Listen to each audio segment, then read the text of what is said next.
The salt doesn't just sting anymore. It's a part of her skin, a crust of survival that has thickened over 3,650 days of silence. On the jagged edges of the forgotten atoll, a place the maps scrubbed away a century ago, a woman stands atop a limestone pillar. Her hair, once the color of polished mahogany, is now a wild sun-bleached mane tangled with dried kelp and grit. She doesn't look like a victim. She looks like the apex predator of a kingdom made of ghosts. Before we dive into this harrowing journey of isolation and the primal roar of a destiny reclaimed, I want to say a massive hello to all of you joining us today. Whether you're tucked under a blanket in a rainy city or watching the sunset from a distant shore, thank you for being here. Where are you watching from today? Drop your country or city in the comments. I love seeing how far our stories travel. And if you haven't already, please hit that subscribe button and join our community. Your support is the heartbeat of this channel, and it ensures these epic tales of love and resilience keep coming your way. Are you ready? Let's begin. Evelyn Miller, named for a forgotten starlet and a father she barely remembers, crouches low as the Pacific tide crashes against the rocks, sending a spray of crystalline water 20 feet into the air. Most people would scream. Evelyn doesn't even blink. She hasn't spoken a word in 10 years, but her body communicates in the language of survival. Her fingers, calloused and scarred, tighten around a spear fashioned from obsidian and sharpened bone. She's watching a shadow. It isn't a shark, and it isn't the ghost of the plane that brought her here when she was barely 20. It is a vessel. A sleek, black prow cutting through the unpassable reef, with an impossible predatory grace. For a decade, the horizon has been a cruel, empty line. Today it is broken. Evelyn feels a strange, terrifying vibration in her chest. Not a sound but a pull. A tether she thought had snapped the night the engines failed and the screams of her crew were swallowed by the abyss. On the deck of that ship stands a man who shouldn't exist in a world of GPS and satellites. Caspian Vane doesn't look at the waves, he breathes them. As the Alpha King of the North Shifter territories, his senses are tuned to frequencies humans lost millennia ago. He was supposed to be on a diplomatic crossing, a tedious necessity of his crown, but 3 miles back the wind shifted. It brought him something that shouldn't be possible. A scent. It wasn't the brine of the ocean or the rot of the jungle. It was the smell of crushed jasmine and ozone, the scent of a soul that had been forged in fire and cooled in the deep. It was a scent that matched the missing piece of his own internal compass. His wolf, a beast of silver fur and ancient rage, hammered against his ribs, demanding he turn the ship. "My king, the reef will tear the hull apart," his commander warned, but Caspian didn't hear him. He was staring at the limestone pillar. He saw the wild woman before his binoculars could even focus. He saw her leap. Not away from the ship, but toward it, a 40-foot plunge into the churning, shark-infested white water. She didn't dive like a swimmer. She fell like a bolt of lightning. Caspian's heart stopped. Was she a hallucination? A siren? Or was she the reason he had felt half alive for the last decade? He didn't wait for the anchor. He stripped his heavy coat, the gold embroidery hitting the deck with a dull thud, and dove into the maw of the reef. The water was a chaos of foam and jagged coral, but as he broke the surface he saw her. She was 10 feet away, treading water with a knife between her teeth, her eyes, wide, amber and terrifyingly intelligent, locked onto his. She wasn't asking for rescue. She was gauging whether he was a god or a meal. In that moment, as the Alpha King and the Island Queen locked eyes amidst the roaring surf, the world changed. The decade of silence was over, but the roar that was coming would be much louder. Why was she left here? And why does the Alpha King's blood sing at the sight of a woman who has forgotten how to be human? Part 2. Character Foundation. Caspian Vane was never supposed to feel a pull like this. As the Alpha King, his life was a calculated sequence of territorial disputes, bloodline politics, and the cold weight of a crown that felt more like a shackle with every passing year. He was a man of marble and iron, raised in the frost-bitten peaks of the northern territories where vulnerability was a death sentence. To his people he was an immovable force. To his enemies he was a nightmare wrapped in a tailored suit. But as he pulls himself onto the jagged volcanic shelf of the atoll, salt water streaming from his shoulders, he feels the marble cracking. He watches Evelyn Miller pull herself out of the surf. She doesn't use her hands like a civilized woman. She climbs with a terrifying, fluid agility, her bare feet finding purchase on barnacle-encrusted rock that would shred human skin. She stands 10 feet away, her chest heaving, the obsidian knife now gripped in her hand. Caspian stays still. He knows better than to corner a wounded animal, and Evelyn is the most beautiful, dangerous creature he has ever encountered. In the sun's harsh glare, he sees the truth of her decade. The scars on her calves from coral cuts, the lean, corded muscle of a woman who has hunted boars with nothing but a sharpened stick, and the profound, haunting loneliness in her amber eyes. She looks at him not with relief but with a searing, soul-deep suspicion. "I'm not here to hurt you," Caspian says. His voice is a low, resonant rumble that has commanded armies, but here, it sounds fragile against the crashing waves. Evelyn flinches at the sound. It has been 3,000 days since she heard a human voice that wasn't a memory or a hallucination. The vibrations of his speech hit her like a physical blow. She lets out a low, guttural hiss, a sound she learned from the island's leopards. She has forgotten the shape of words, but she hasn't forgotten the shape of fear. Her deepest fear isn't death. She conquered that in her first year when the fever nearly took her.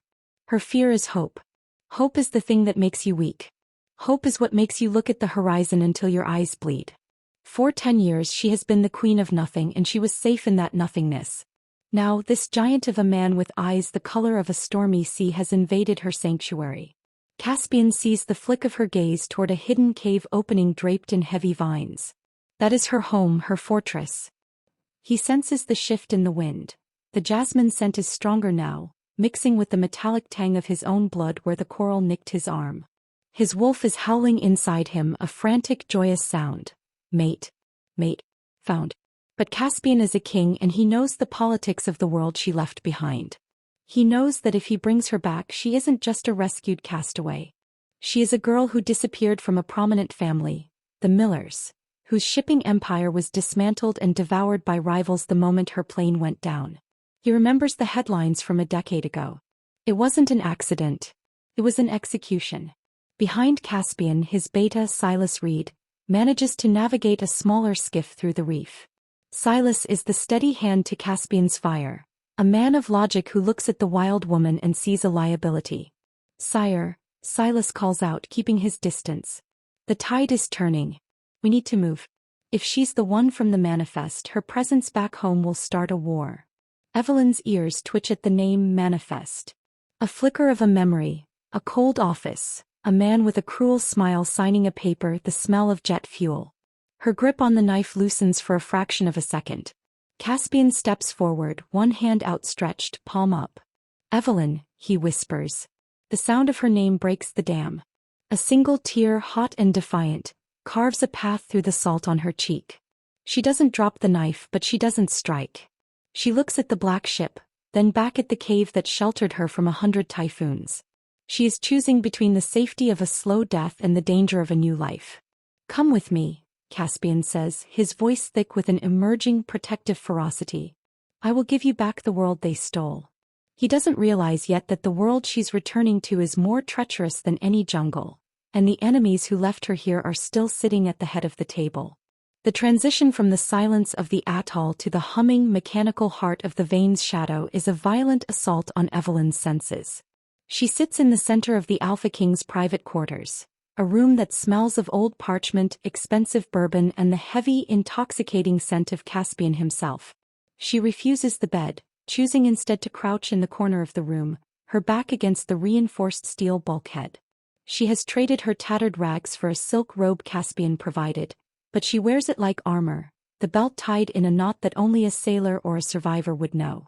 Caspian stands by the viewport, watching the island shrink into a green speck. His reflection in the glass is stern, but his pulse is racing. He is a king who has everything, yet he feels like a beggar who just found a kingdom. "The medical team is standing by, Evelyn," he says, turning slowly. "They need to check your vitals. You've been exposed to..." He stops. Evelyn isn't looking at him. She is looking at a digital tablet on the desk.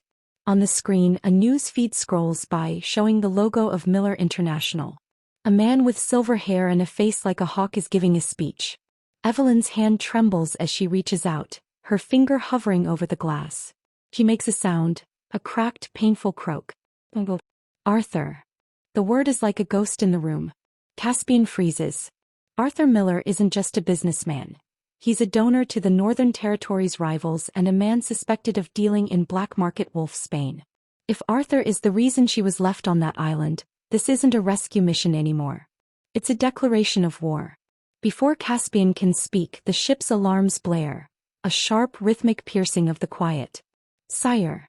Silas's voice crackles over the comms, tight with urgency. We have a signature on the long-range scanners. 3 high-speed interceptors unmarked. They aren't shifter vessels and they aren't Coast Guard. They're firing up their targeting arrays. Caspian's eyes darken to a predatory charcoal. Who would dare? They're broadcasting on an encrypted civilian frequency, Silas continues, a note of disbelief in his voice. They're demanding we hand over the asset found on the atoll. They're claiming salvage rights under international maritime law. Evelyn stands up, her amber eyes flashing with a sudden, sharp clarity. She knows those ships. She saw them once, 3 years into her isolation, hovering just outside the reef before turning away. They weren't looking for her to save her. They were making sure she was still a prisoner. They didn't forget, she whispers, her voice gaining a haunting melodic edge. The first explosion rocks the ship. The Vane's shadow lurches to the port side and Evelyn is thrown toward Caspian. He catches her, his arms wrapping around her with the strength of a mountain. For a heartbeat the world stops. The heat of his body against hers sparks a memory of warmth she hasn't felt in a decade. Her heart, once a cold stone, thumps against his chest. They want you dead, Evelyn, Caspian growls, his wolf surfacing, turning his voice into a terrifying snarl. But they have forgotten one thing. He looks at the screen, then at the interceptors closing in on the radar. You aren't an asset anymore. You are under the protection of the North. The twist comes not from the ships but from the comms. A voice breaks through the static, cold and familiar. It isn't Arthur Miller.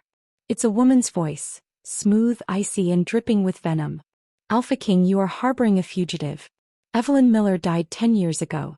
Whatever you pulled off that rock is a biohazard. If you do not release her to the Miller security detail in 60 seconds, we will sink you and every soul on that boat. Evelyn's face goes pale. Mother. The revelation hits like a physical blow. The woman who birthed her, the woman who wept at her funeral, is the one commanding the ships sent to finish the job.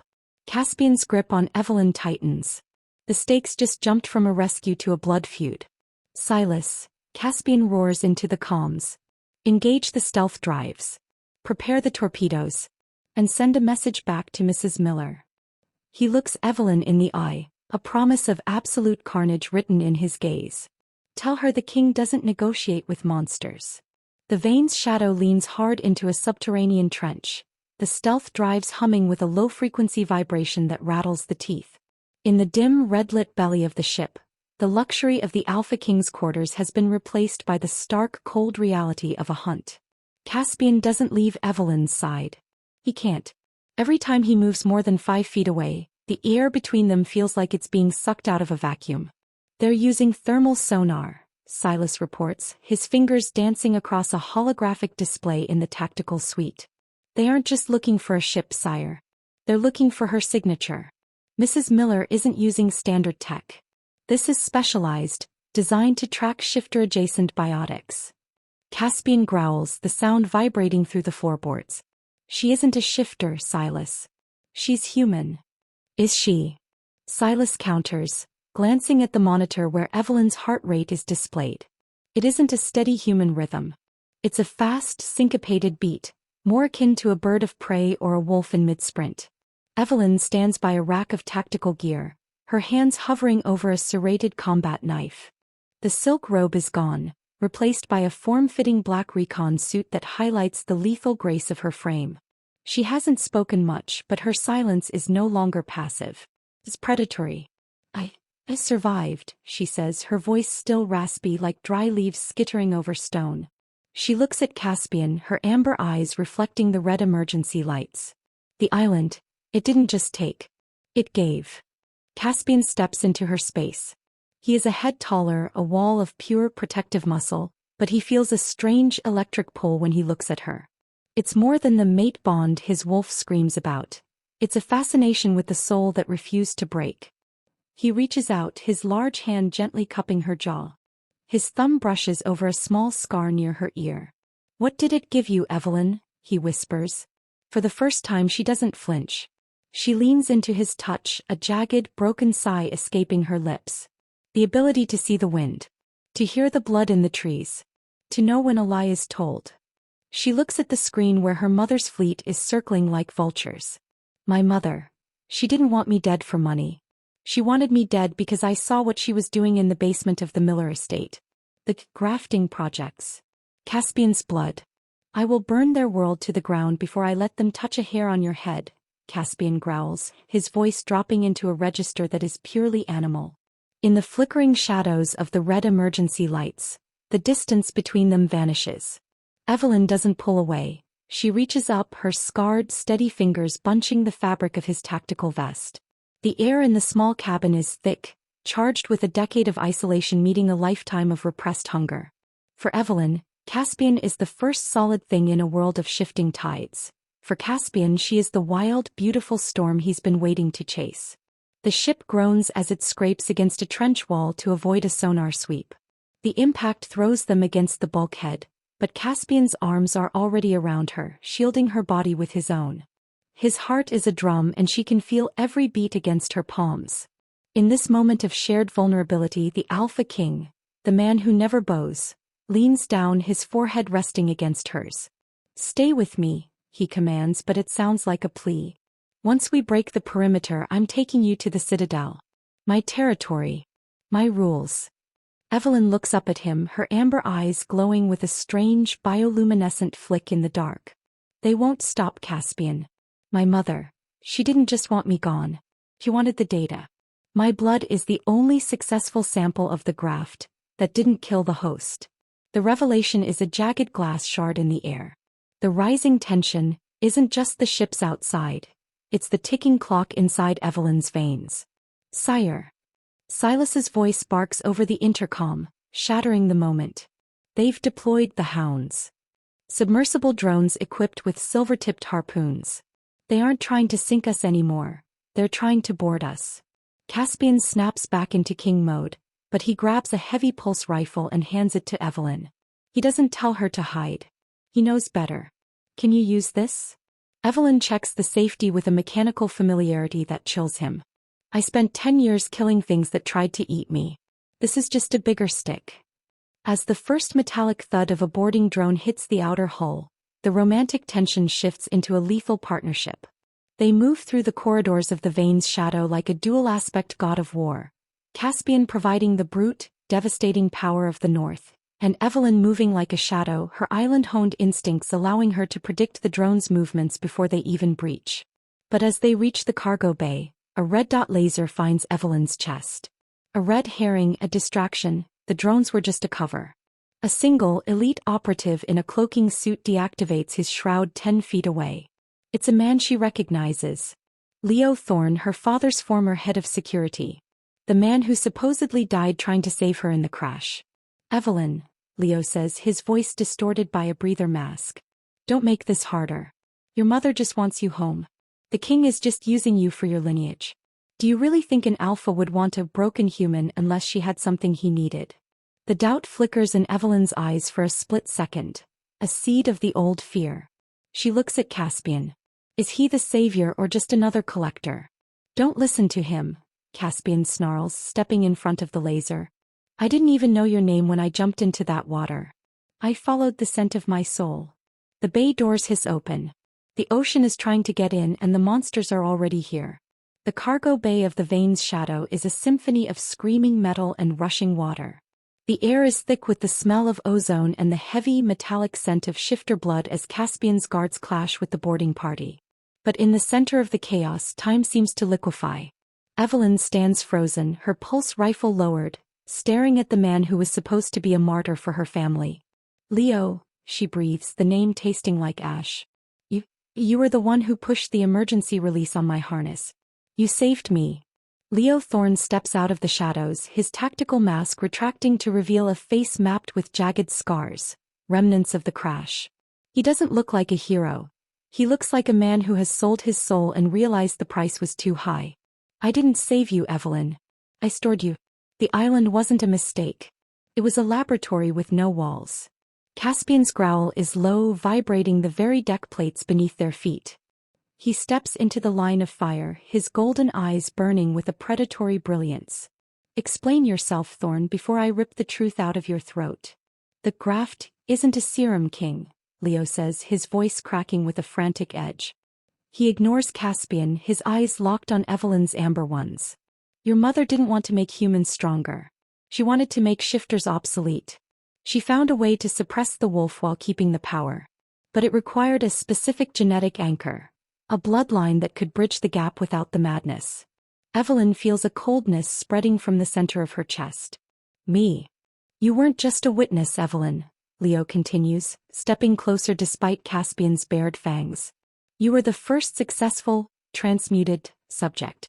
The crash was staged to see if the graft would hold under extreme survival conditions. 10 years on that island wasn't a tragedy. It was the longest clinical trial in human history. Why do you think you can hear the trees? Why do you think you can see the wind? The revelation hits Evelyn harder than any wave the Pacific ever threw at her. Her entire decade of suffering, the hunger, the cold, the madness of the silence, wasn't a cruel twist of fate. It was a design. She wasn't a survivor. She was a specimen. She looks at her hands, the scarred skin that felt so real, and wonders if she is even human anymore. She looks at Caspian. He is a king of wolves. She is the weapon designed to suppress his kind. What does that make them? Enemies? Or a miracle of biology? Is that why you're here, Caspian? She asks, her voice a hollowed-out shell of itself. Because your wolf caught my scent? Or because you smelled the thing that can destroy you? Caspian's expression shifts from rage to a profound, raw vulnerability. He reaches for her, his hand trembling, a sight no one in the Northern Territories has ever witnessed. Evelyn, look at me. My wolf doesn't care about grafts or science. He cares about the soul that kept its light on in the dark for 10 years. You're my mate, not my weapon. But the moment of connection is shattered. Leo Thorn lunges not for Evelyn but for a console on the wall. If I can't bring the asset back, no one gets the data. He slams a bypass key into the ship's internal systems. A high-pitched whine fills the room. Evelyn, get back. Caspian roars, but it's too late. A hidden containment field, a safeguard built into the ship's black market tech that Caspian hadn't even known about, slams down between them. It's reinforced with silver nitrate glass. Caspian is on one side, slamming his fists against the transparent wall with the force of a battering ram, his face contorting into a terrifying lupin mask of agony as the silver air burns his lungs. On the other side, Evelyn is trapped with Leo. The ship is rigged, King. Leo screams over the alarms. The Millers always have a back door. I'm taking her to the extraction point. If you follow, I'll trigger the purge in her blood. She'll burn from the inside out. Evelyn watches through the glass as Caspian drops to his knees, his hands bloody from trying to break through to her. For the first time in 10 years, she isn't the one being left behind. She is the one being taken, and the man she was starting to love is dying to reach her. The highest stakes aren't the kingdom or the money. It's the realization that her mother's betrayal didn't end on the island. It's written into her very DNA. The hum of the veins shadow is replaced by the sterile, pressurized hiss of a Miller security extraction pod. Evelyn is strapped into a cold titanium chair, the silver nitrate glass of the containment field now a distant memory. Through the small, thick porthole, she watches the black silhouette of the Alpha King's ship fall behind, flickering with small internal explosions. She can still see Caspian's face through the glass, the raw, animal agony of a king who had finally found his soul, only to have the world rip it out of his chest. He's dead, Evelyn, Leo Thorn says, his voice devoid of emotion as he monitors a glowing blue vial of her blood. The silver nitrate gas in that corridor was concentrated. No alpha survives that. Not even the great Caspian vein. The words are like stones dropping into a deep, dark well. Evelyn doesn't scream. She doesn't cry. For 10 years she survived by becoming a part of the island's silence. But this silence is different. This is the silence of a heart that has finally stopped fighting.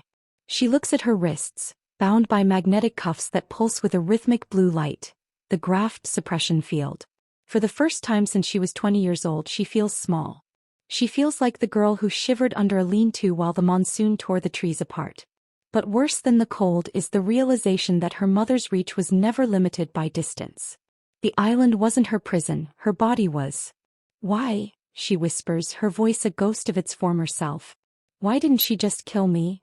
"Because you're the only one who can stabilize the army," Leo says, not looking at her. "The other subjects, they turned into monsters. Mindless, bloodthirsty chimeras. You're the only one who kept your mind." He needs to know why. She needs to harvest the marrow. Harvest. The word makes her skin crawl. She isn't a daughter. She isn't even a survivor. She is a crop. Suddenly the pod jolts. A massive, bone-deep vibration shakes the frame. What was that? Leo snaps, hitting the scanners. The king's ship was disabled. But it wasn't the ship. Far below them, in the churning midnight black waters of the trench, something has shifted. The Alpha King didn't die. In the north, there is an ancient, forbidden rite. A blood trance where a shifter gives up their humanity entirely to survive a mortal wound. It is a one-way trip into the great winter of the soul. Through the porthole, Evelyn sees a streak of silver light. It isn't a torpedo. It's a shape, massive, furred and wreathed in a terrifying ethereal frost. Caspian has shifted, but not into the wolf he once was.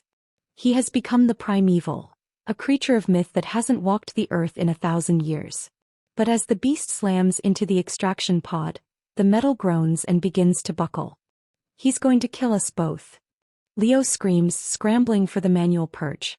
"If he breaks the seal, the pressure will crush the pod before we reach the surface." Evelyn looks at the silver claws tearing through the reinforced steel of the hatch. She sees the eyes of the beast, charcoal black, devoid of the man she knew. Caspian is gone. Only the hunter remains, and in his blind, agonizing grief, he doesn't realize that his rescue attempt is about to become her execution.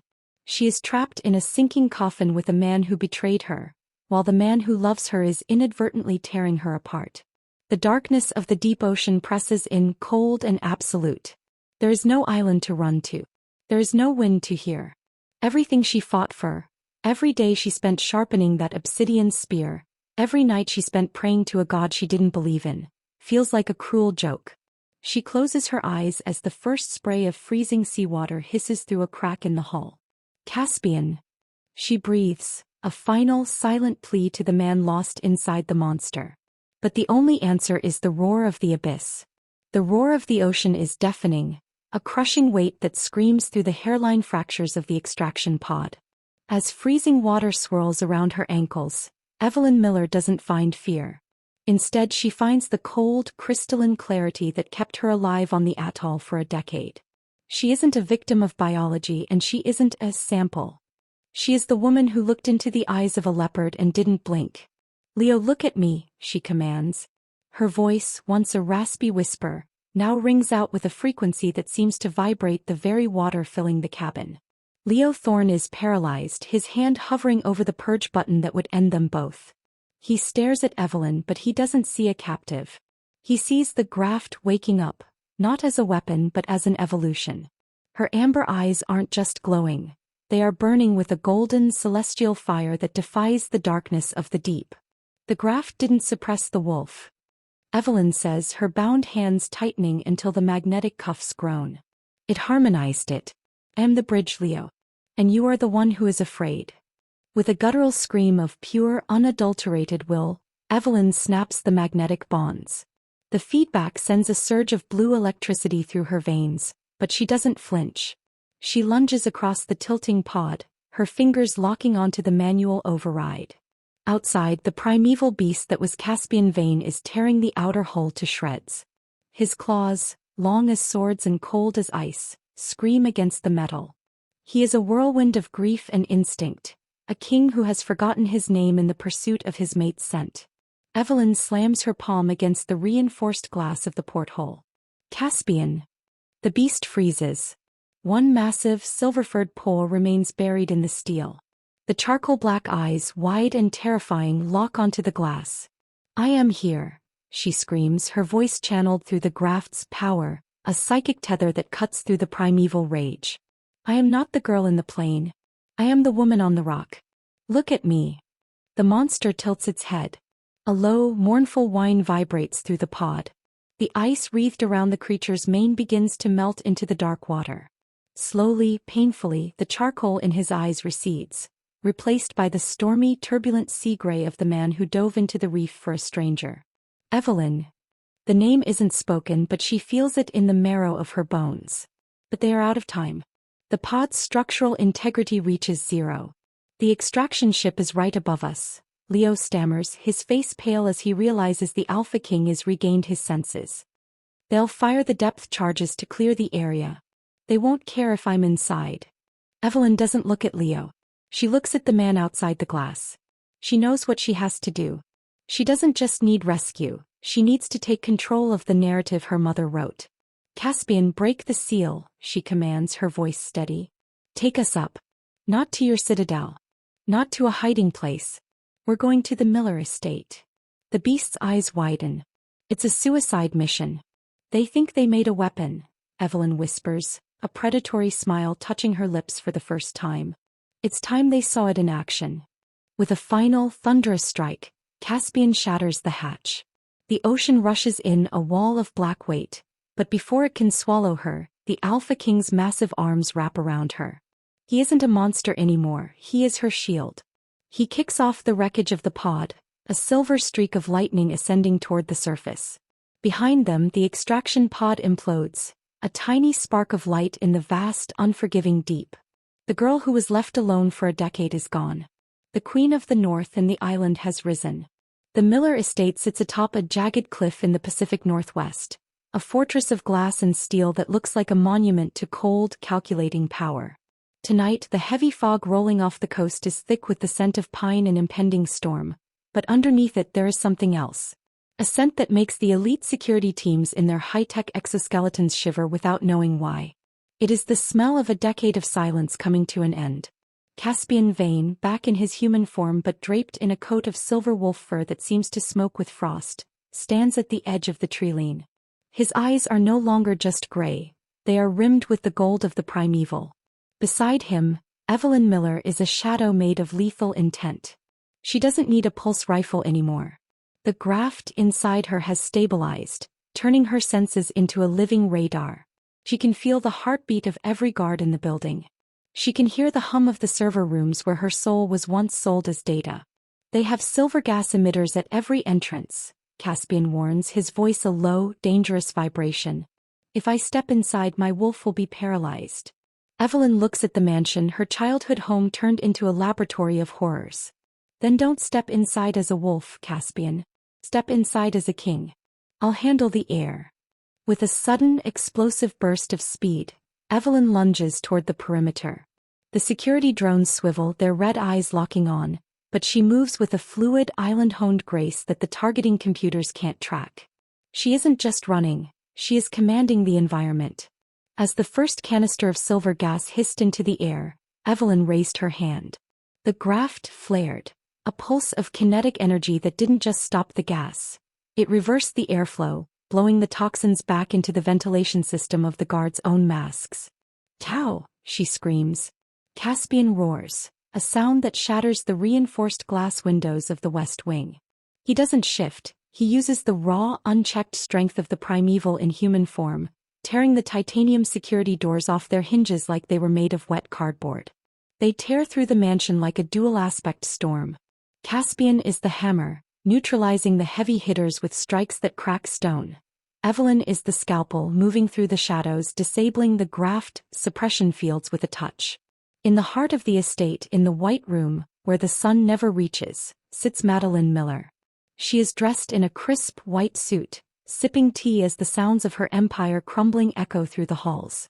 She doesn't look afraid. She looks disappointed. The doors explode inward. Caspian steps in first, his knuckles bleeding, his aura so cold the tea in Madeline's cup begins to skim with ice. Evelyn follows, her amber eyes locked on the woman who gave her life and then tried to steal it back. "You're late for dinner, Evelyn," Madeline says, her voice as smooth as a razor blade. "I expected you 3 hours ago. I see the Alpha King has a habit of slowing you down." "It's over, Mother," Evelyn says, her voice echoing with a power that makes the lights flicker. I've seen the basement. I've seen what you did to the others. The graft isn't your success. It's your judge. Madeline smiles, a cold, empty thing. You think you're a hero? You're a miracle of science, Evelyn. Without my cruelty, you would have died in that plane crash like a normal weak girl. I made you a goddess. You made me a ghost. Evelyn screams, the force of her words blowing the furniture back against the walls. And now I'm going to haunt you. Madeline reaches for a remote on the table, the kill switch for the graft. If I can't have the data, nobody gets the specimen. But she's too slow. Caspian moves faster than human sight. He doesn't kill her. He crushes the remote in his hand, the plastic and silicon grinding into dust. He towers over her, his eyes glowing with the fury of 1,000 winters. You made one mistake, Madeline. You thought she was a sample, because she was alone. But she is the mate of the North. And a king never leaves his queen behind. Evelyn steps forward, placing a hand on Caspian's chest to steady his rage. She looks at her mother, not with hate but with a profound final pity.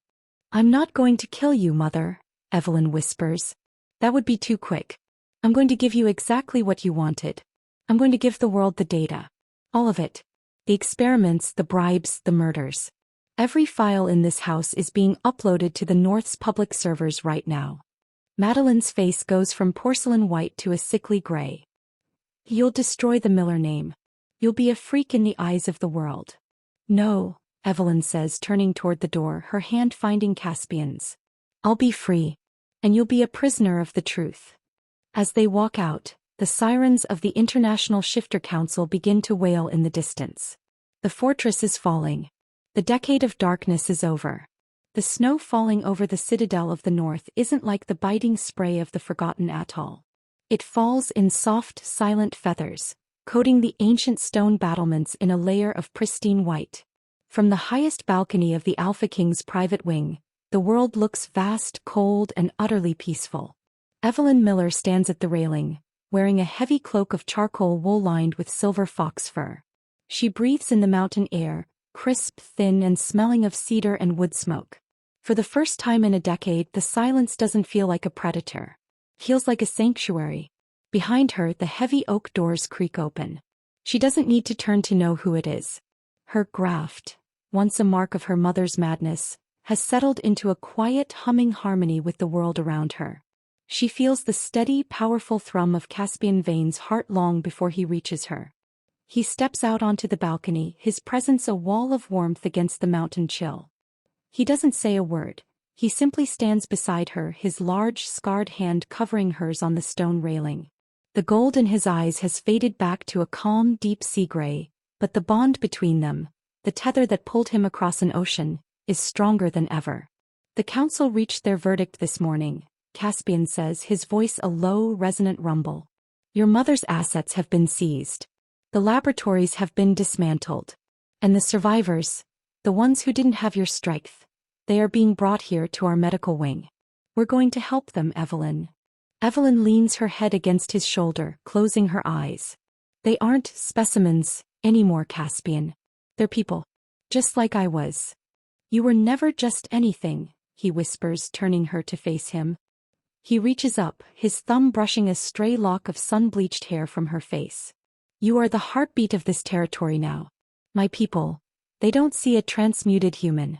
They see a queen who survived the impossible. A soft laugh, the first genuine sound of joy Evelyn has made since her childhood, escapes her lips. It echoes off the mountainside, a melody of healing.